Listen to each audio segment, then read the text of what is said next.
संभाजीनगरमध्ये गंभीर झालाय। आपण बघतोय गेल्या काही दिवसापासून जे आहे ते अनेक लांबच लांब रांगा छत्रपती संभाजीनगरमध्ये सर्व गॅस उपलब्ध नाही, अगदी या ठिकाणी रांगेत थांबले आहेत। त्यामुळे काय ते ऑटो चालक आता छत्रपती संभाजीनगरमध्ये अडचणीत आले आहेत आणि अशा आम्हाला गॅस भेटलाच पाहिजे, आम्हाला गॅस भेटलाच पाहिजे, आम्हाला गॅस भेटलाच पाहिजे। संवाद साधणार काय सांगा, किती पंपावर आता गॅस नाही आणि तुम्ही तिथे कुठे आला? मी 6 वाजता आलो सर, सकाळपासून काही खाल्लं नाही आणि मी बिमार आहे, छातीवर गाडी पडली होती, काय अन्न नाही काही नाही, गोळे पण नाही, कसं घर चालेल माझं? आता माझे लेकर दोन आहे, 5 दिवसापासून 5-6 दिवस झाले सर, मी परेशान आहे, घर कसं का चालेल माझं? शीट गाडीचे हप्ते आणि सीटला बोललो आपण दवाखान्यावाले राहते, याच्याकडून भाडं कसं घ्यायचं आम्ही? आम्हाच खूप हे वाटतंय ना। गॅसवाले म्हणते 100 रुपये झाला, एक म्हणतो 130 झाला, कोणी काही बोलतो, काय बोला आता काहीच कळणार नाही। आणि मोदी साहेब म्हणत्या आजचे दिन आएंगे बोले, हे असं दिवसा आणले आमच्यावर, रिक्षावाल्यावर, गरीबावर, चांगले आजचे दिन आणले आमच्यावर, काय खायचं आम्ही? बस सर। रात्री 2 वाजे काय नाव आहे? वैभव दशरथ आर्लवाड, रात्री 2 वाजेपासून यायले सर मी इथं, अजून आलो काही गॅस पता नाही काही नाही, आम्ही सगळे उभा आहे इथं कवाचे, आम्हाला ना काही रिस्पॉन्स आहे ना काही आहे ना काही आहे सर, ना जेवण करायला अजून नाश्ता वगैरे काहीच नाही, इथं थांबेल अजून आम्ही काय, आमची सगळ्यांची आशा एकच आहे की आम्हाला गॅस भेटला पाहिजे। ड्राइवर हार्ट अटैक आला काली तो नंबर नाम शेख हाजी है, मैं रहने वाला सादत नगर का। ये गोगा गैस के ऊपर पूरे पेट्रोल पंप पे अभी तक गैस आ रहा था यार, 100 रुपये लीटर से बिक रहा था, उसके बाद अभी मार्च एंड ख़त्म होने को आया, इन्हें अचानक बोल रहा है कि आप 4 दिन के बाद मेरा स्टॉक आएगा।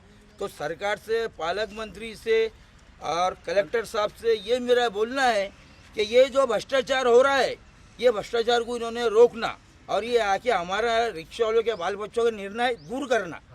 ये पालक मंत्री, हमारे कलेक्टर साहब, हमारे कमिश्नर साहब को मैं निवेदन देता हूँ न्यूज़ के ऊपर कि हमारे बाल बच्चों के बारे में इन्होंने सोचना चाहिए।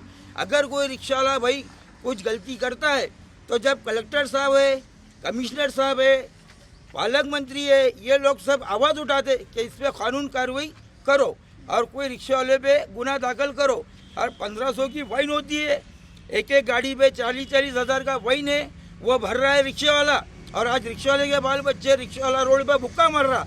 तो कमिश्नर साहब, कलेक्टर साहब, उसके बाद मेरे पालक मंत्री, ये कोई ध्यान दे रहे नहीं। और गोगा गैस वाला अभी तक स्टॉक पुराते रहा जब तक मार्च एंड नहीं था, अब मार्च एंड खत्म होने को आ रहा, तो अब गोगा गैस वाला बोल रहा 4 दिन हमारे पेट्रोल पंप बंद है। तो फिर अब ये रिक्शे वाले भाई मेरे गरीब कहाँ जाना, किसके पास जाना, या सर्कल पे जाके चक्का जाम करना, ये आप निर्णय लो। अगर मेरा रिक्शा वाला भाई टी पॉइंट पे जाके या कोई भी औरंगाबाद सिटी में जाके चक्का जाम करेगा, उसका जवाबदार पूरा कानून रहेगा, कलेक्टर साहब रहेंगे, पालक मंत्री रहेंगे। मैं इतना बोल के मेरे 2 बातें खत्म करता हूँ। जय हिंद, जय भारत, जय महाराज।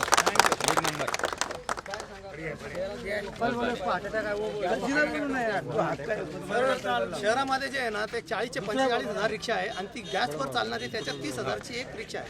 तर 30 हजार रिक्षाला इथं गॅस नाही सांगू राहिले। 12 पंप आहे, 12 पंप पूर्ण ड्राय आहे कमीत कमी 10 दिवसापासून, आणि त्याच्यातून 3 पंप जे होते, एक बजाज हॉस्पिटलचा, एक कांचनवाडीचा आणि एक चिकलठाण्याचा, याच्यावरती स्टॉक होता, तो देत होता, पण तो म्हणतो आता स्टॉक नाही। तिथे जे कमीत कमी प्रत्येक वेळेस कधी बी पाहिलं तर 500 ते 700 गाडी उभी राहायची नंबरला। आणि काल असंच बजाज हॉस्पिटलला काल दुपारी असं झालं का एक रिक्षावाला रिक्षाला ढकलीत नंबरवरती आला, त्याला हार्ट आला, तो बिचारा गेला, एक्सपायर्ड, त्याची गाडी इथंच आहे, गाडी इथंच आहे, तो हॉस्पिटलमध्ये, आम्हाला माहित नाही का तो गेला का आहे म्हणून। आणि मुख्यमंत्री साहेब म्हणताय, पालकमंत्री साहेब म्हणताय का इंधनाचा तुटवडा नाही, नागरिकांनी काही काळजी करायची गोष्ट नाही, तर हे तुटवडा कुठून निर्माण झालेला आहे? आमचा गॅस झाला, पूर्ण गेला, पेट्रोल नाही, डिझेल नाही, गॅस नाही. 4 दिवसापासून मी परवाच्या दिवशी 3 वाजता गाडी MIT पैशी लावली, इथपर्यंत यायला 9 वाजले, गॅस संपला. हे पालकमंत्र्यांनी याच्यावर लक्ष घालायला पाहिजे, मुख्यमंत्र्यांनी स्वतः याच्यावर लक्ष घालायला पाहिजे. आणि कलेक्टर साहेबांनी मीटिंग घेऊन मीटिंगमध्ये काय केलं, 3 दिवसा अगोदर कलेक्टर साहेबांनी मीटिंग घेतली का इथं इंधनाचा तुटवडा नाही, नागरिकांनी घाबरायचं काम नाही.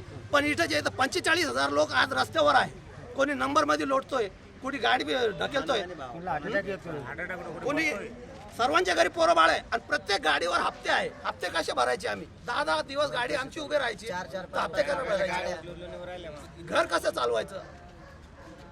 निश्चित आपण बघतोय ही सगळी परिस्थिती छत्रपती संभाजीनगरमध्ये आपण पाहतोय. 20,000 जवळपास ऑटो आहेत जे गॅसवर चालतात. मात्र गेल्या काही वर्षापासून गॅस पुरवठा सुरू होत नसल्यामुळे अनेक पंप नो स्टॉक आहेत. त्यामुळे जे आहे ते या सगळ्या ऑटो रिक्षा चालकावर सुद्धा आता उपासमारीची वेळ अगदी एका चालकाने जे ते बोलताना कंठ दाटून आलेत. यावर सगळ्या गोष्टीवर जे तोडगा काढावा अशी सगळी मागणी आता हे ऑटो रिक्षा चालक करताना पाहायला मिळते. Camera person Vicky Chavan sir, Dnyaneshwar Gonde, TV9 Marathi, Chhatrapati Sambhajinagar.